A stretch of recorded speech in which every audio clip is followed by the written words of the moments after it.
Everything rises and falls on leadership. The ability to lead well is fueled by living your cause and purpose. This podcast will equip you with the tools to do just that. Live and lead with cause and purpose. And now, author of the book, The Anatomy of Leadership, and our host, Chris Comeaux. Hello and welcome. I'm excited today. I have a special guest. Today we have Karen McCullough. She's a keynote speaker on generations and workplace trends. She has 26 years of speaking on and observing generations in the workplace. Welcome, Karen. Hi, I'm excited today to be here. I'm excited to introduce you to our incredible audience here. So let me introduce you.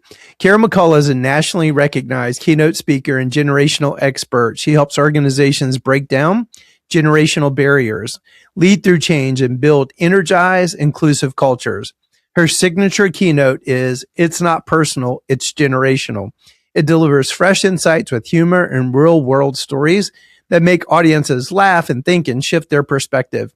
With a background in retailing and branding, Karen has presented to top organizations and leadership teams all across North America, including Procter & Gamble, McDonald's, and MD Anderson. So Karen, it's so good to have you. It's so cool how we connected and brought you to our own team. And so Loved it.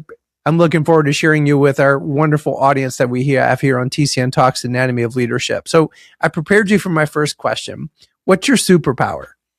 Oh, I thought about this for like a second. My superpower is I am always trying to figure out the next trend. I'm very curious. I've always loved learning. And since I've been doing this a long time, I don't know if you guys can tell, but I've been around a while. I think that my superpower is my continuous desire to keep learning. I could affirm that just a little bit. I've gotten to know you.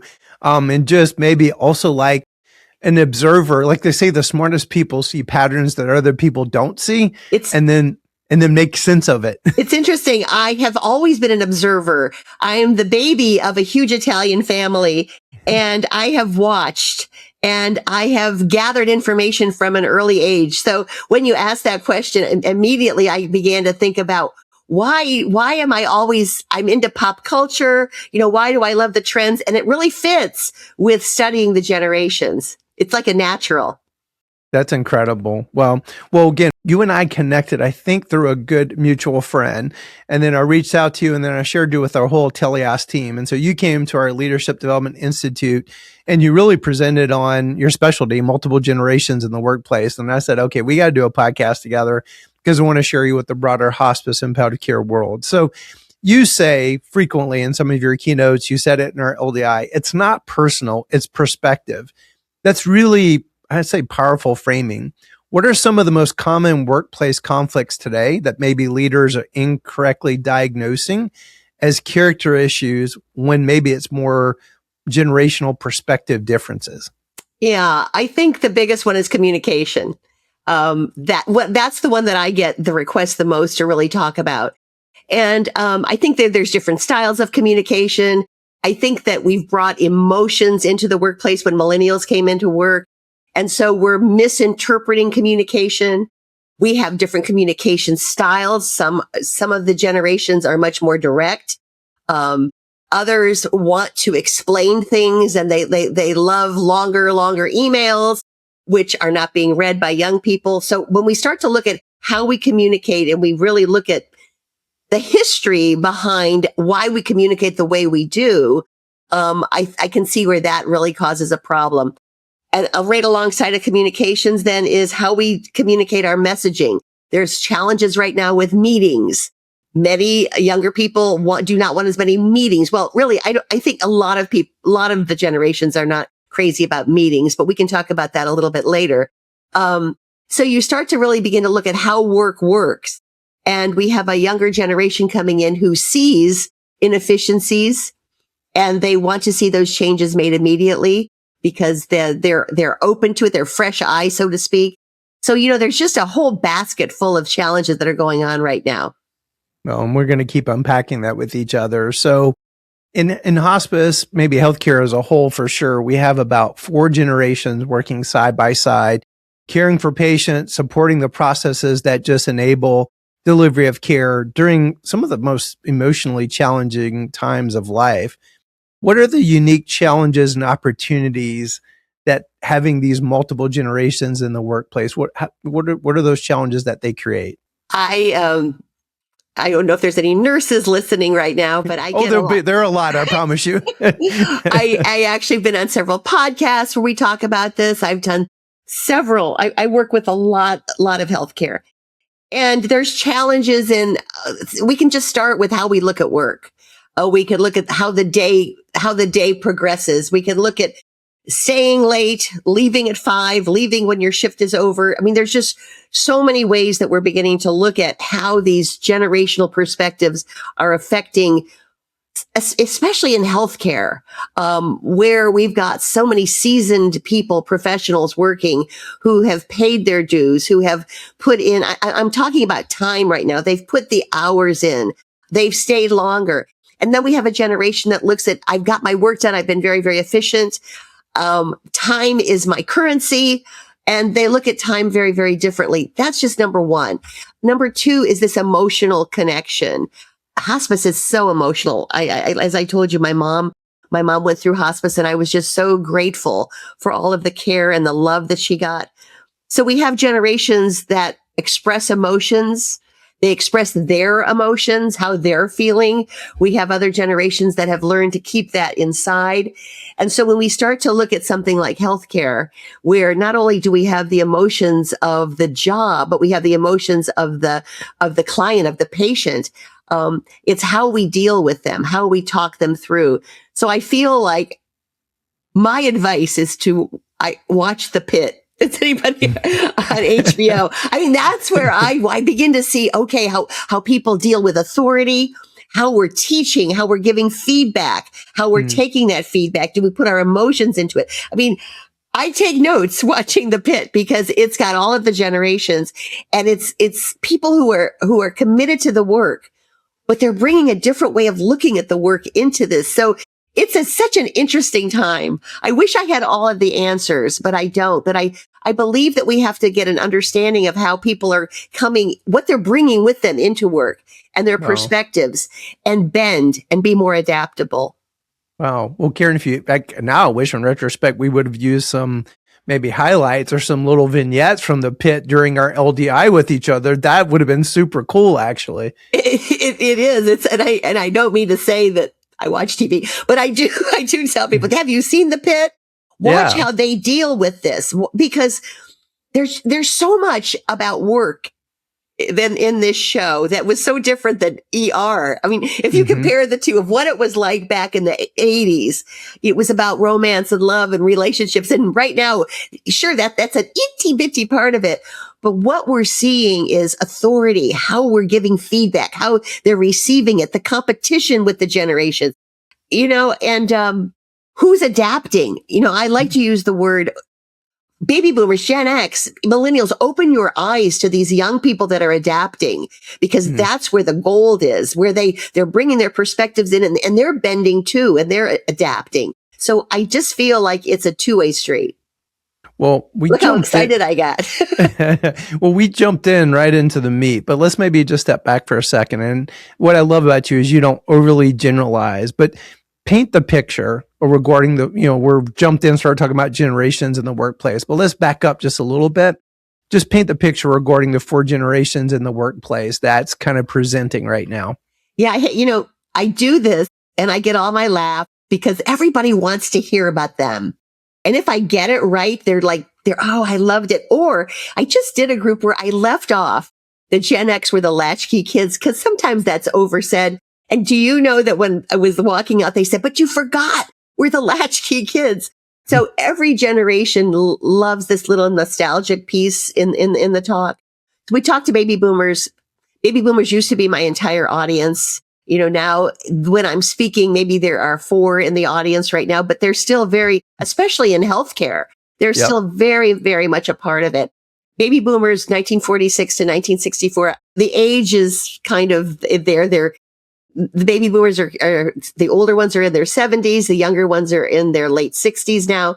And so what we're beginning to see is, a a lot of retirement, a lot of people leaving, a lot of that institutional knowledge is leaving. And with them, especially in healthcare, they're taking with them the keys to the castle, so to speak. So we need to really begin to understand them. But they have put the hours in it. When I talk to nurses, they've put their time in. When I talk to my own physician, talks about how we were there. We stayed, 20 hours. We slept down, and how younger people are getting kind of a pass on that commitment of hours. So it's a generation that put the time in. I believe that they're adapting the most. I believe that if I have baby boomers in my audience, I commend them because I feel like they have really grown with the time with the technology. So let's move on to Generation X. Most in my programs, 40% of the audience are Gen X right now. And they're in the leadership roles. 1965, that's the oldest Gen Xer, to I think 1979, give or take. Interesting. Love this generation. This is the generation that we call it the figure it out generation. As a speaker, I started speaking when Gen X came on the scene. Nobody asked me to speak on the difference between Gen X and baby boomers. There was no manual. We threw you in there. We expected you to figure it out. And you did. And you did.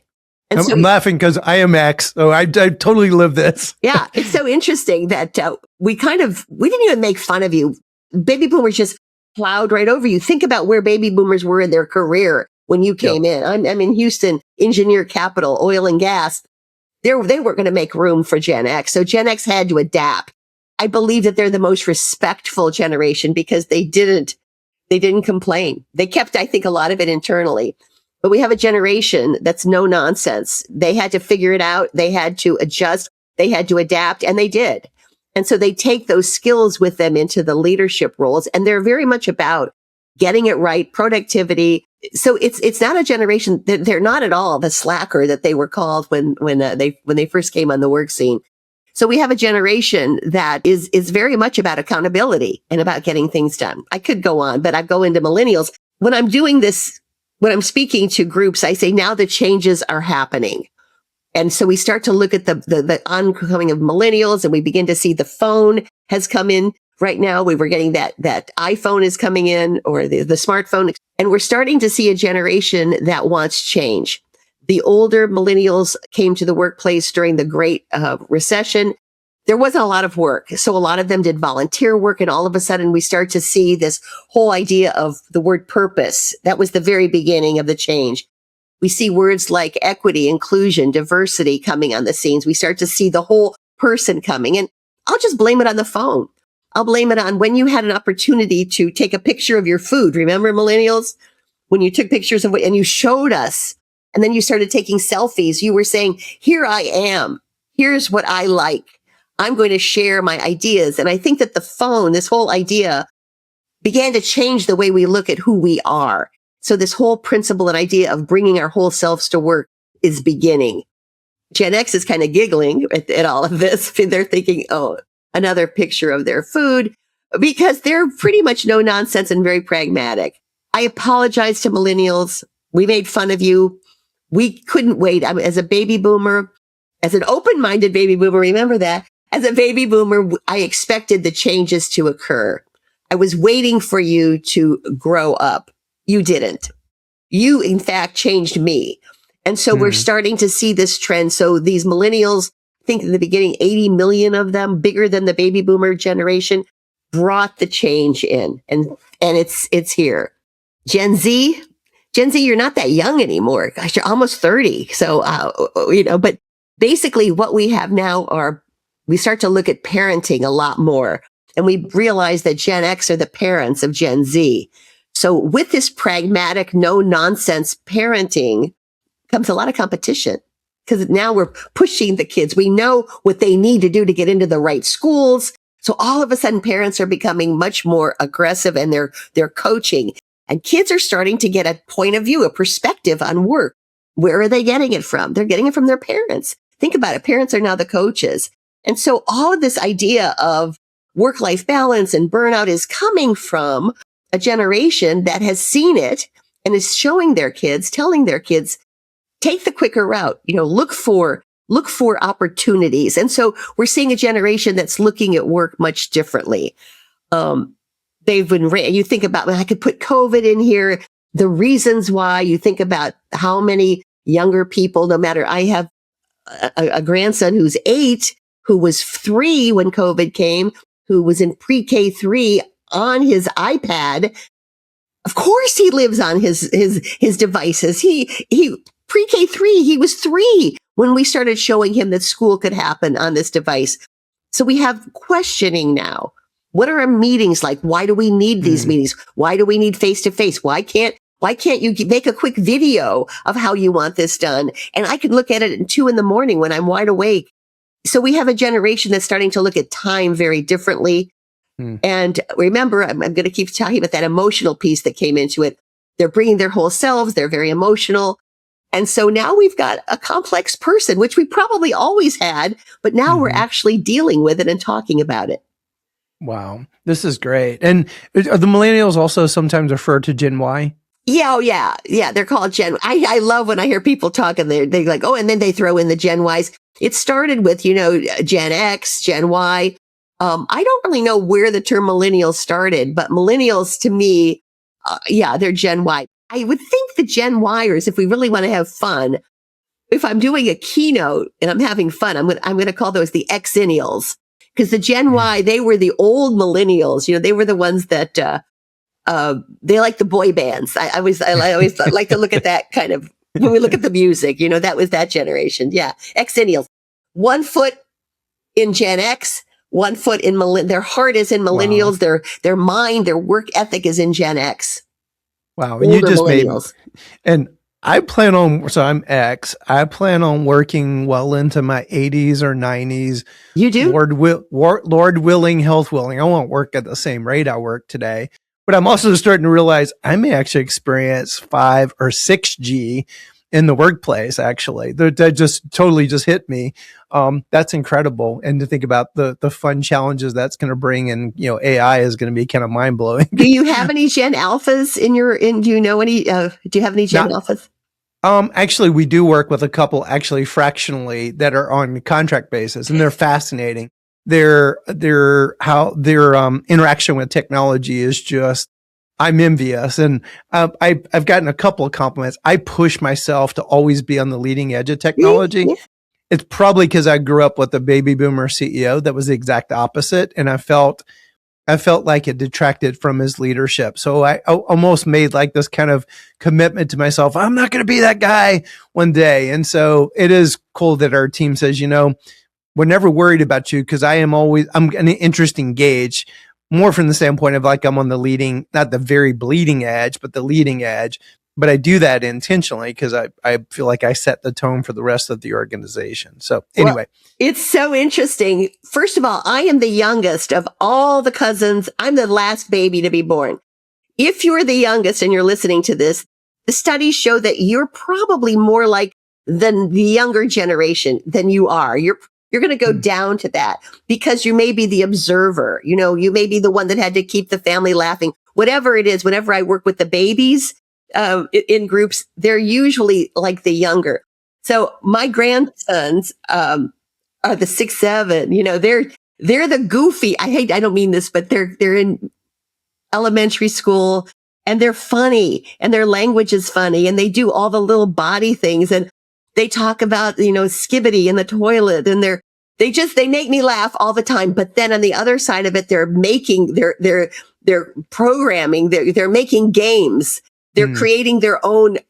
They're doing things. They want to get me on the video program. I can't remember what it's called. TikTok, probably. TikTok. No. I'm on TikTok. That's where I get all my recipes. But no, this one is one where they can make funny videos and they can have me coming out of things. Gotcha.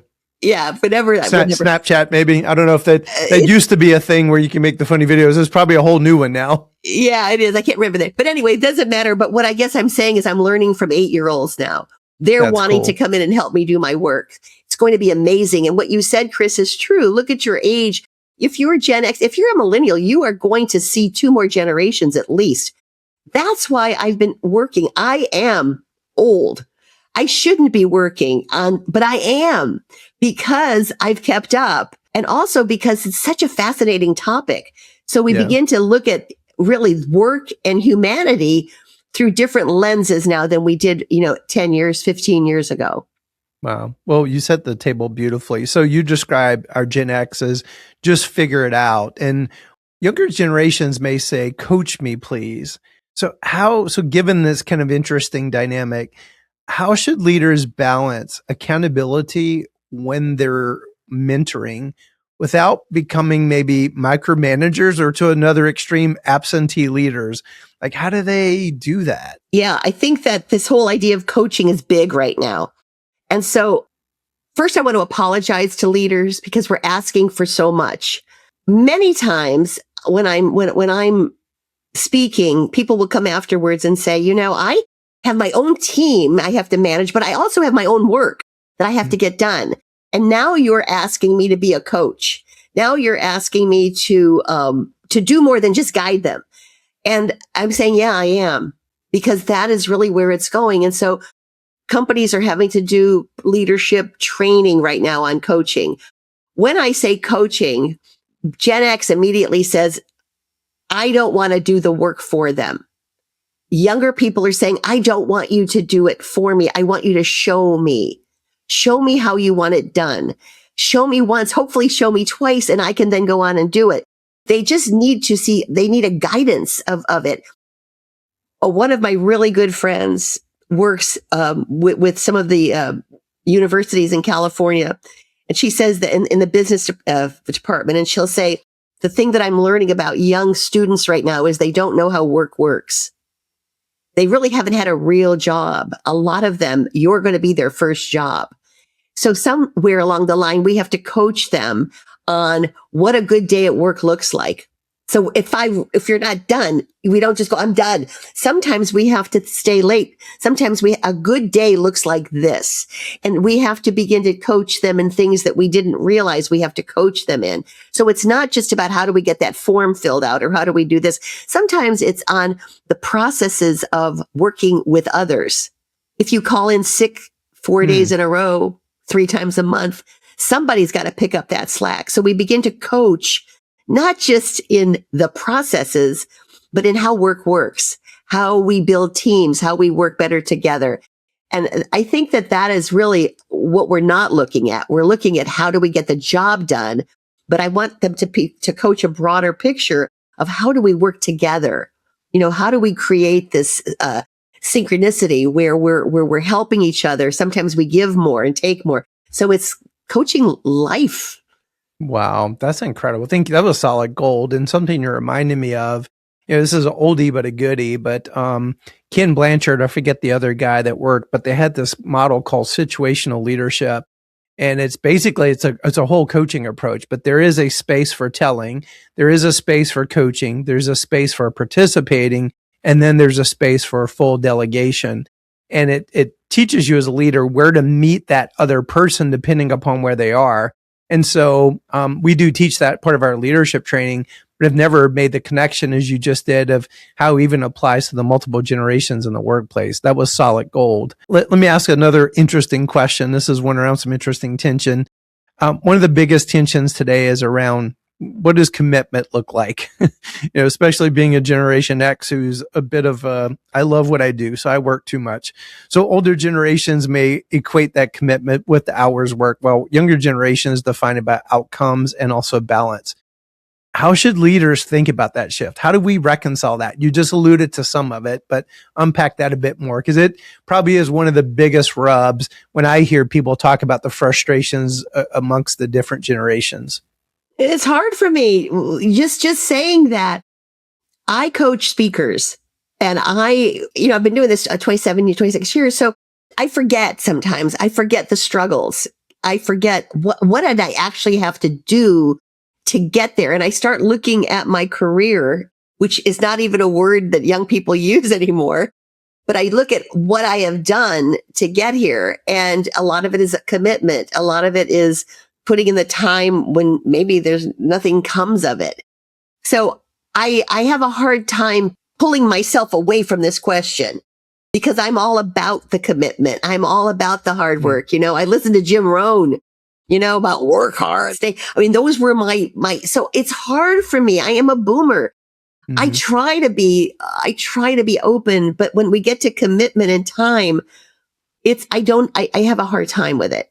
So when I'm working with companies that are accounting, which I do a lot with, I won't say the company, but a lot of the Gen Xers and the older millennials talk about when we have to get these projects done at a certain date and people are walking out the door because it's 5:00 and I am still here sometimes till 10 at night because I know the work has to get done. It frustrates me. I get it. So you're asking a question that doesn't have a simple solution. I believe, and I said it before, we have to look for people that are adapting. Because when we can find Gen Zs that get it a little bit and bend as they want me to do, we can put more energy into them. So the question is going to be, I'm going to ask it, who's right? Because I'm questioning myself, Chris. I used to think you had to show up to build a team. You had to be at work. And now I'm beginning to understand, and maybe we'll get into that a little bit, about what we need to do in our virtual meetings to connect. But I'm beginning to think maybe I'm wrong. Maybe they can figure it out without the commitment. I don't know. But in the world today, especially in healthcare, where commitment and hours are really not, you may stay late. Things happen. We're talking about human lives here. We're talking about so many variables. I don't know. So I guess the conversation needs to be, why are you here? What do you see? I think we have to have more conversations with people, more discussions, and begin to eventually, I hope I sway younger people to be more committed.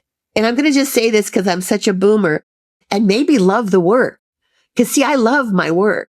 So sometimes I don't really even think I'm working. I volunteer. I do a lot. Okay, I something. This just came to me. I work on Thursdays with Alzheimer's patients. I work with the caregivers. We take the patient in and we give the caregivers a day off. But the caregivers, we have so much fun, they stay. A month ago, we had a speaker come from Rice University who was an undergrad, who was in pre-med, and talked about the program that Rice University, now we're talking about college kids, we're talking about Gen Z, and how Rice University created a program of what we're doing with our thing called The Gathering, where Alzheimer's patients and their caregivers are coming in. And it's a huge program now at Rice. And he talked about photography and taking pictures of them. And I felt his commitment and I got goosebumps and I hugged him and I went up to him afterwards. So I'm not going to say young people aren't committed. I'm going to say we have to get to know people, and we have to, I think sometimes these generalizations, I think that they're wrong. So my whole idea is he and Rice and these young students that created this showed me that there is commitment there. It's just maybe putting their energy into where it wants to be. Don't miss part 2 of this episode coming this Friday.